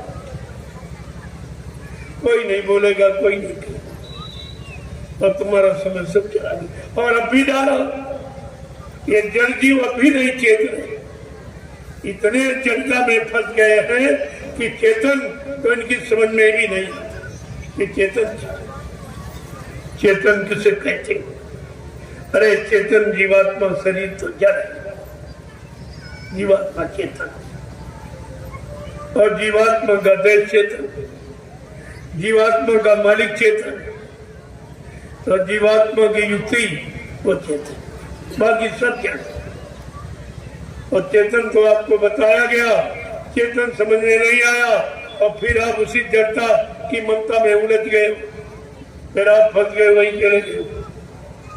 स्वार्थी लोभी लालचियों के बहकाने पर आपने चिमरत चेतन शक्ति को छोड़ दिया और फिर जड़ता में चले गए। जिनके पास गए वो तो जड़ शरीर तुम्हारे जैसे, उनमें से कौन चेतन जीवात्मा को जगाने वाला है, कौन तुम्हारी जीवात्मा को घर पहुंचाने वाला है, या तुम्हारे द्वारा मनसा वाचा कर्मणा किए पाप कर्मों की माफी दिलाने वाला है कोई उनमें? इतना तो आपको विचार रखना ही चाहिए था, लेकिन कुछ नहीं और अब भी समझ में नहीं आ रहा। तो ये लास्ट वार्निंग है, अंतिम चेतावनी। नहीं समझे तो तुम जानो तुम्हारे, ये आखिरी चेतावनी आपको दी है। चेत जाओ, जाग जाओ, उसमें आ जाओ, नहीं कुदरत की मार पड़ने ही वाली है। उस कुदरत की मार से बचाने वाला कोई नहीं, स्वयं कोई नहीं बच पाएगा तो तुम्हें क्या बचाएगा। उसी से बचने बचाने का एक संदेश आपको दिया। यह संदेश कोई स्वार्थ लोभ लालच, कोई मान सम्मान राजपाट धन दौलत पाने का नहीं, ये जीवात्मा को जगाने वाला, परमात्मा से मिलाने वाला और पाप कर्मों में माफी दिलाने वाला ऐसा संदेश इस भूमंडल पर कभी नहीं आया। आपको तो समझना चाहिए कि आपको कितना अच्छा मौका, सुंदर मौका इस खराब युग में मिला। एक कलयुग सबसे ज्यादा खराब, वैसे हमारी दृष्टि से तो कलयुग सबसे अच्छा होना चाहिए, क्योंकि कलयुग के जीवों के सामने तीन युगों का अच्छा इतिहास, सतयुग का, त्रेता का, द्वापर। अच्छी उम्र वाला, अच्छे खान पान करने वाले, अच्छे कर्म करने वाले, अच्छी संसोबत, तपस्या, त्याग, संयम, वैराग रखने वाले ऐसे लोगों का इतिहास कलयुग के जीवों के सामने है। अगर तुमने उन तीन युगों के इतिहास को पढ़कर अपने जीवन में उतारा होता तो कलयुग सबसे अच्छा है। लेकिन अफसोस तो ये कि सबसे खराब हो गया। इसका मतलब है कि आपने किसी युग की शिक्षा को आपने स्वीकार किया, कोई नियम संयम आपने अपनाया, कोई अच्छा मानवीय खान पान आपने अपनाया नहीं, तो धीरे धीरे व्यवस्था बिगड़ गई, इतनी बिगड़ गई अब किसी के बस की बात नहीं, न राजा न रैयत। अब ये कोई सुधार नहीं कर सकता।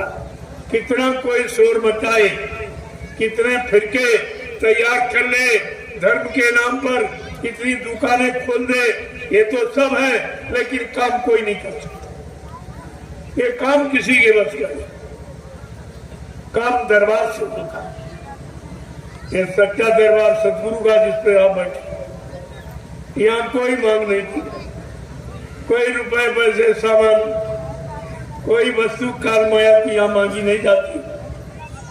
लेकिन जो आप स्वेच्छा से देते हो उसको परमार्थ में लगा दिया। तुम तो लगा नहीं सकते, तुम संसार में कमाया और संसार में खर्च कर दिया, और तुम्हारे साथ ले जाने वाला कुछ नहीं। कमाया ये भी नहीं जाएगा और जो बनाया वो भी नहीं जाएगा, ये तो सब यही रह जाएगा। इसलिए संत महापुरुषों को जो आपने श्रद्धा सेवा भाव से दिया, उन्होंने उसको परमार्थ में लगा दिया जो तुम्हारे साथ है। वो परमार्थ जो व्यवस्था बनेगी तुम्हारा तो लाभ होगा, लेकिन तुम्हारे धन और श्रम से जो व्यवस्था बन के तैयार हो जाएगी, उससे आगे आने वाले भविष्य में करोड़ों लोग लाभ उठाएंगे। ये तुम्हारा परमार्थ करो। और आपके सामने मिसाल है नैमिषारण। नैमिषारण को आप देखिए, जो 88,000 ऋषियों की तपोभूमि, 88,000 ऋषियों ने तपस्या की।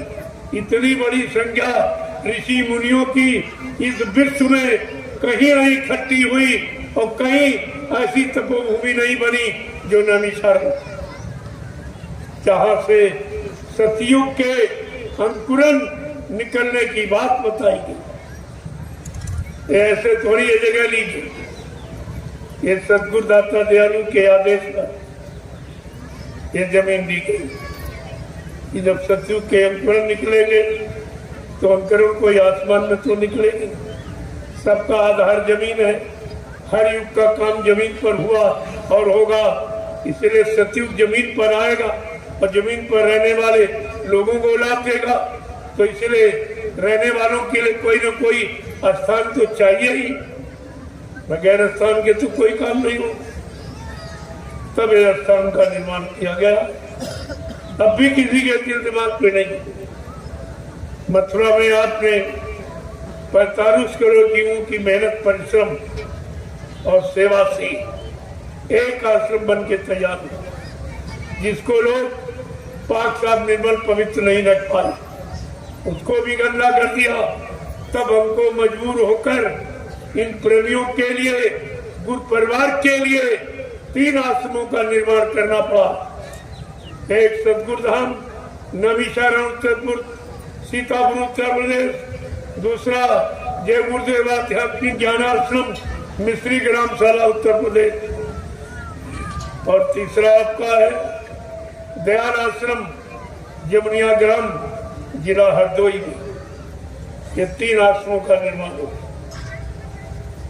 आप देखते जाइए, जब परिवार बड़ा होता है तो एक घर में गुजारा नहीं होता तो दूसरा घर बन जाता, तीसरा बन जाता है, लेकिन वो गिनती में 3-4 हो सकते हैं और व्यवस्था में एक ही। व्यवस्था में एक ही गुरु परिवार की व्यवस्था को ध्यान में रखो तो तुम्हारे दिल दिमाग से शंका निकल जाएगी। 3, 4, 5, 6 नहीं, एक, वो एक ही है। और एक ही गुरु परिवार की व्यवस्था को सुदृढ़, मजबूत और सुख शांति से रहने के लिए तैयार किया। ये सब आपको ध्यान में रखना चाहिए। और ये 10 वर्षों में, 10 क्या बल्कि 5 वर्षों में तैयार। पहले तो कुछ नहीं हुआ। पहले तो लोग साथ में मेरे चलने में हिचकिचाते से डरते थे। इनके साथ में संगत नहीं है, इनके पास पैसा नहीं है और इनके पास कोई व्यवस्था नहीं है, तो मतलब यानी लोग मेरे साथ चलने में डरते थे। धीरे धीरे धीरे धीरे कभी 1000 जुड़े हट गए, 500 जुड़े हट गए, हटते रहे, जुड़ते रहे, हटते रहे, जुड़ते रहे।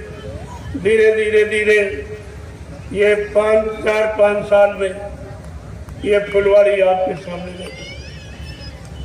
ये तो अभी कुछ नहीं है, लेकिन अब तो करोड़ों प्रेमी जाग गए। करोड़ों प्रेमी जाग गए, अपने गुरु की सच्चाई और बचनों की सच्चाई को समझ गए। अब वो बात नहीं रही, अब तो व्यवस्था बहुत आगे निकल गई। और धीरे धीरे आप देखते जाइए, ये नैमिषारण 88,000 ऋषियों की तपोभूमि एक दिन सबको बुला लेगी। ये सब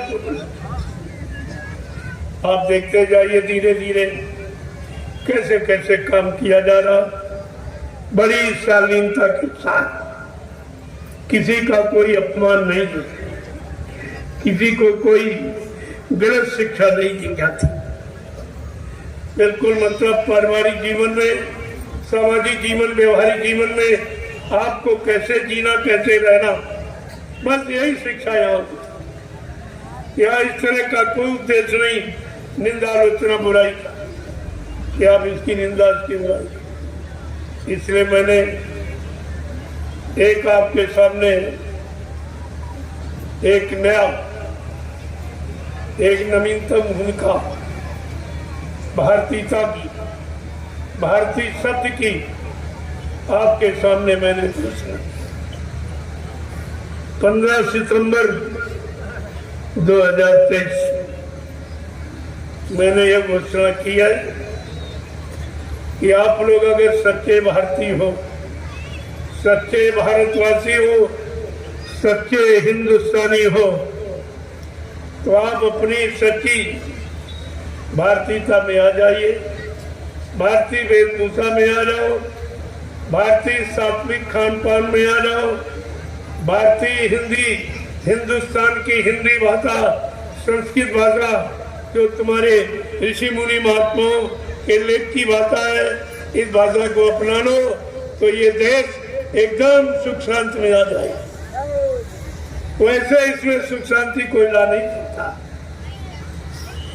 मैंने घोषणा 15 सितंबर 2023 मैंने बलिया जिला और आपका मऊ जिला और आजमगढ़ तीनों के बॉर्डर पर मैंने घोषणा की 15 सितंबर 2023 कि आप अगर सच्चे भारतीय हो और कुछ भारतीयता का तुम्हारे अंदर अंश खून है, अगर तुम असली हिंदुस्तानी हो तो अपने खान पान को अपना लो। तुम्हारे हिंदुस्तान का खान पान सबसे सात्विक,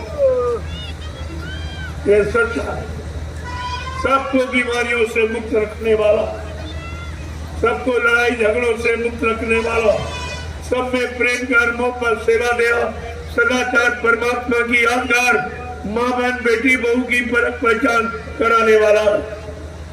आप इसको अपना लें, आपके लिए अच्छा रहेगा। हमारी भारतीय वेशभूषा कितनी सादगी, जिसको पहनने से हमारा मन शांत और दूसरा देखे उसका भी मन शांत हो जाए, वो है यानी कुर्ता, धोती, कमीज, पैजामा, पगड़ी और टोपी और लंगोटी। ये आपकी भारतीय वेशभूषा, इसको आप अपना लीजिए। देखिए आप में कितना सुकून, कितनी शांति पैदा होती, तुम्हारे मन में कैसे विरक्ति आ जाती, कैसे त्याग आ जाता, ये केवल इसी के द्वारा। और आपका जो खान पान है, जो भारतीय खान पान भारतवर्ष आर्यावर्त भारत खंडे यानी मतलब इसका जो खान पान है यानी क्या है, सीजनल अनाज, सीजनल दालें, सीजनल सब्जियां, फल फूल मेवे, दूध मक्खन मलाई घी, इसको कहते हैं सात्विक आहार, सात्विक भोजन और भारतीय भोजन और भारतीयता का गुण लाने वाला भोजन। सबके अंदर प्रेम प्यार मोहब्बत सेवा दया सदाचार परमात्मा की याद कराने वाला भोजन ही है।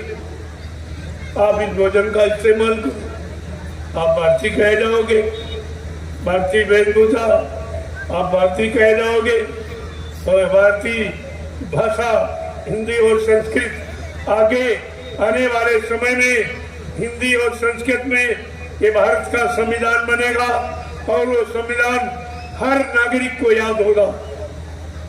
वो दोहा, चौपाई और सोरठा, छंद और सवैया में लिखा जाएगा तो सबको याद होगा।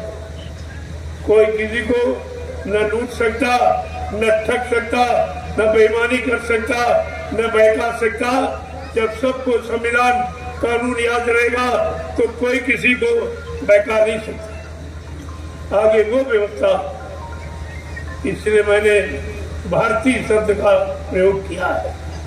भारतीयता लाने के लिए मैंने संकल्प लिया है और आपसे भी कहता हूँ, आप भारतवर्ष में रहने वाले जितने नर नारी हो, तुम कोई जात पाति को सब जात पात मिटा करके भारतीय शब्द में लय हो जाओ, भारतीयता में लय हो जाओ, तो सच्ची सुख शांति का अनुभव आप परिवार समाज में करने लगोगे। ये सब लाभ आपको मिल जाएगा, तो आपको करना चाहिए और ये विदेशी खान पान को त्याग कीजिए। विदेशियों को भगाने के लिए हमारे देश ने कितना नुकसान किया, कितने लोग मारे गए, कितनी माताएं निपुती हो गई, कितने बहनों का सुहाग लुट गया, तब ये देश आजाद। यानी भारत, हमारा भारत तब ये गौरवान्वित था, अपने आप को स्वतंत्र और आजाद कहलाने का अधिकारी बना। लेकिन प्रेमियों, वो आजादी कहने के लिए रह गई, लेकिन लोगों ने बर्बादी के कगार पर लाके खड़ा कर दिया अपने निजी स्वार्थ, लोभ लालच, मान सम्मान, अधिकार और पदों के लिए। वो आजादी को बर्बाद कर। लेकिन ऐसा नहीं है, सुख सदा रहता नहीं तो दुख का भी अंत है। ऐसा नहीं, समय एक समान नहीं रहता, ये बदलता रहता है। ये परिवर्तनशील जगत है, यहाँ हर चीज बदलाव में है। तो ये बुरा समय भी हमेशा नहीं रहेगा, एक दिन अच्छा समय आपके सामने आएगा और अच्छाई, सच्चाई का लाभ आपको मिलेगा। लेकिन किसी समय को लाने के लिए और किसी गंदगी को हटाने के लिए कुछ कष्ट उठाने पड़ते, कुछ परिश्रम, मेहनत करनी पड़ती, कुछ त्याग, तपस्या भी करना पड़ता, कुछ सुखों की तिलांजलि भी देनी पड़ती। ऐसे तो नहीं कोई चीज आती। तो आपके सामने तो ये रब रखा गया, और जिस महापुरुष ने ऐलान किया है वो कहता, केवल तुम निमित्त मात्र खड़े रहो, काम सब मैं करके दिखा दूं। आपको कुछ करना भी नहीं, केवल सही सच्चे रास्ते पर खड़ा रहना, भारतीय बनकर और भारतीयता का गुण अपने में लाकर आपको केवल खड़ा रहना। करने वाला इतना महान है, वो सब करके दिखा देगा। आप चिंता मत करिए, थोड़ा इंतजार और कर लीजिए, ये सब काम आपके सामने होकर दिखा दिया जाएगा करके।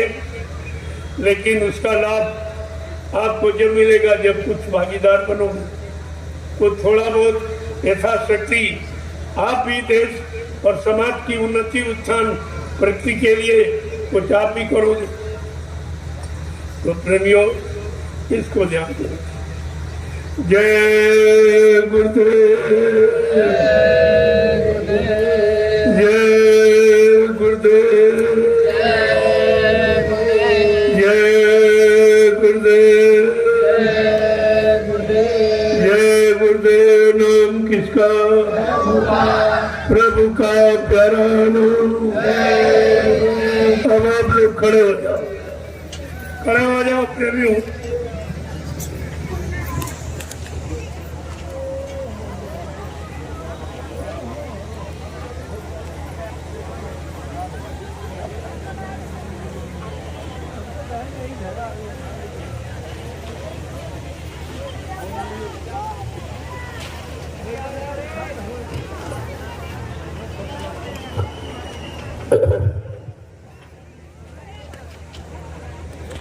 प्रेमियों, 24 तारीख को विजयादशमी,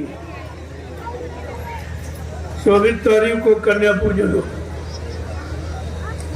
कन्या पूजन 24 तारीख को। थोड़ा सत्संग आपको और मिल जाए तो अच्छा रहेगा,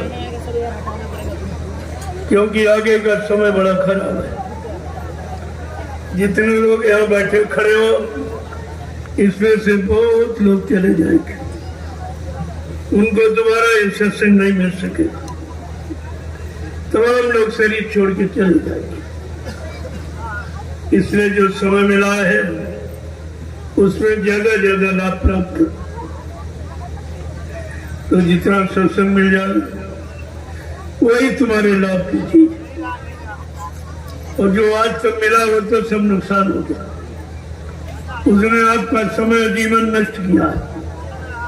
लेकिन ये सत्संग का समय तुम्हारे जीवन को बदलने वाला है, तुम्हारे जीवन को असली लाभ देने वाला।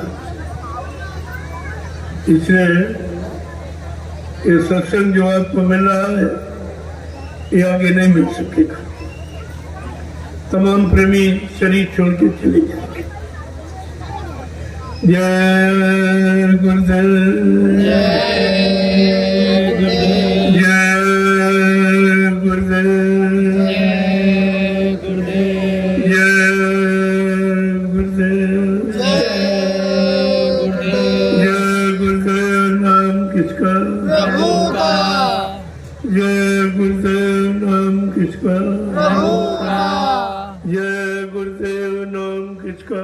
प्रभु का। प्रभु का प्यारा नाम। जय गुरुदेव। जोर से बोलो, जय गुरुदेव। सब मिल बोलो, जय गुरुदेव। बोलना होगा, जय गुरुदेव। अभी से बोलो, जय गुरुदेव। दुख दर्द हरेंगे, जय गुरुदेव। सब कष्ट मिटेंगे, जय गुरुदेव। सुख शांति भी देंगे। जय गुरुदेव। सबके दाता, जय गुरुदेव। सबके मालिक, जय गुरुदेव। प्रेम से बोले, जय गुरुदेव। ये नाम नहीं इंसान का, ये नाम है प्रभु का। ये काम नहीं इंसान का। ये काम है प्रभु का। प्रेमियों भी इंसानों के बस का काम नहीं है, चाहे राजनीति हो चाहे धर्म हो। ये अब इंसानों, स्वार्थी, लोभी, लालचियों के बस की बात नहीं। ये हिंदुस्तान धार्मिक धरा, यहाँ धर्म के लिए भगवान राम को रावण से लड़ाई लड़नी पड़ी। धर्म के लिए भगवान कृष्ण को महाभारत करना पड़ा। ऐसे धर्म हंसी मजाक में नहीं आता। ऐसे अंदर मंदिर मूर्तियां लगाने बनाने से धर्म नहीं आता। धर्म तो त्याग की मूर्ति है, त्याग करने से आता है। भगवान राम कृष्ण का इतिहास पढ़ना तो समझ में आ जाए कि धर्म कितनी कुर्बानी के बाद आता है। और इसको लोग हंसी मजाक तो, कोई मंदिर बना रहा, कोई मूर्ति लगा रहा, सब इसी जड़ता की ममता में फंसे। अरे जड़ता से कभी चेतन का काम नहीं होगा। ये शरीर जीवात्मा सब चेतन शरीर होगी। इनका काम तुम जड़ पत्ते कागज कैलेंडर से करना चाहते। कोई अंदर मंदिर, कोई मूर्ति बनाकर लगाकर तुम धर्म को लाना चाहते। क्या राम कृष्ण की बात को भूल गए कि धर्म कैसे आया और वो कैसे लाए? उनको नाको चले चबाने पड़े थे, कितनी कुर्बानी देनी पड़ी, कितना खून खराबा हुआ, तब ये चीज देखने को मिली थी धर्म।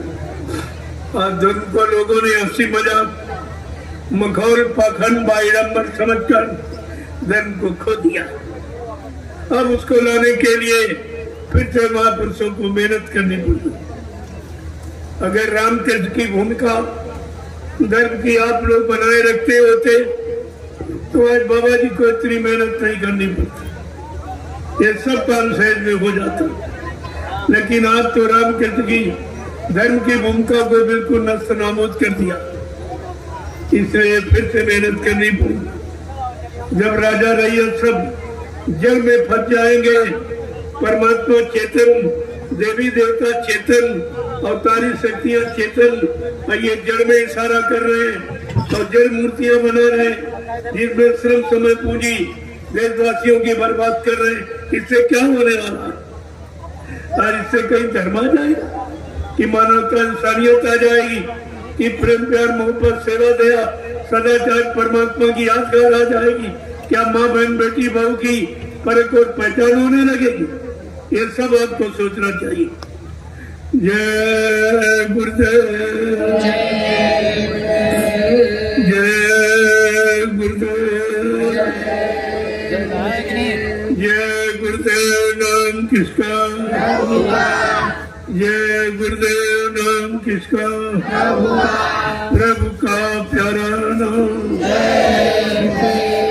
अब आप लोग लाइन से खड़े हो। हमारी एक समाज की मर्यादा है, एक लाइन में पुरुष, एक में महिलाएं। ये मर्यादा सब जगह अगर लागू रखते तो इतना बिगाड़ नहीं होता।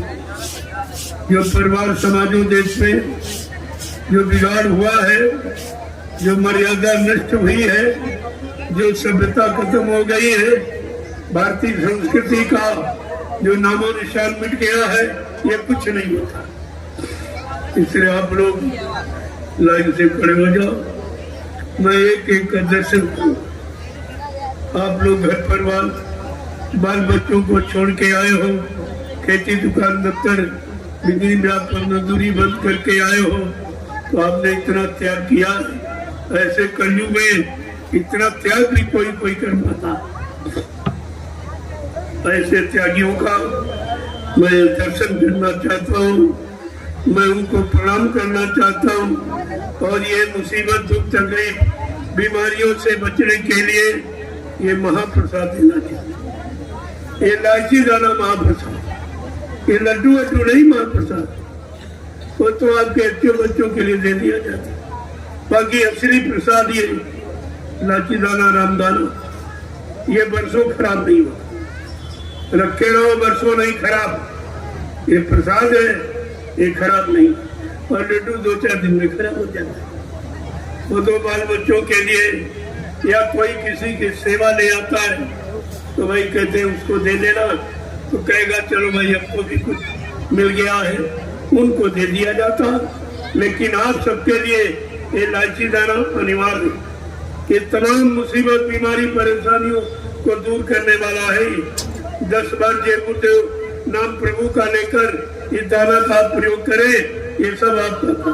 लेकिन एक बात जरूर है कि आपको शाकाहारी रहना है। शाकाहारी रहकर अगर आप इस प्रसाद का प्रयोग करते पूरा लाभ करें। जय गुरुदेव नाम का पूरा लाभ आपको जब मिलेगा जब शाकाहारी सदाचारी आप बन जाएंगे। जय गुरुदेव। दूसरा लाभ वो झंडा। देखो हिंदुस्तान में बहुत झंडे, जितनी पार्टियां उतने झंडे, और धर्म स्थलों में झंडे, और इसमें भी तो लोग और हैं जय गुरुदेव नाम का झंडा लिए। मैं सबसे कहता हूं, अगर तुम्हारे झंडे में सत्यता है या तुम कह रहे हो बाबा जी चले गए, अगर ये तुम्हारा कहना सत्य है तो झंडा गाड़ कर एक प्रेतात्मा को उतार दीजिए या एक बीमारी तकलीफ को कम कर दीजिए, तो आपकी बात मानी जाएगी। नहीं तो आपको पछता के रोके आंसू गिरा के जय गुरुदेव प्रभु नाम के झंडे के नीचे एक दिन सबको आना पड़ेगा। ये झंडा सबके दूर करने का। वो झंडे अपने निजी मान सम्मान पहचान अधिकार के झंडे पार्टियों, लेकिन ये जय गुरुदेव प्रभु नाम का झंडा प्रभु सबका है, सबका खेवनहार है, सबका सृजनहार है, सबका रखवाला है। ये प्रभु का झंडा, इसलिए ये सबको लाभ देगा। ये किसी आर्टी पार्टी का एक आदमी इंसान का झंडा नहीं है, ये प्रभु का झंडा। बात आपको समझनी चाहिए, तो आप झंडे की परिक्रमा कर लीजिए। ये सब मुफ्त में इस दरबार में आपको मुफ्त सब दिया जाता है। यहाँ लिया नहीं जाता, दिया जाता, सब धर्म वाला। आज हिंदुस्तान में कोई प्रसाद नहीं देगा, कोई प्रसाद बनाना जानता नहीं।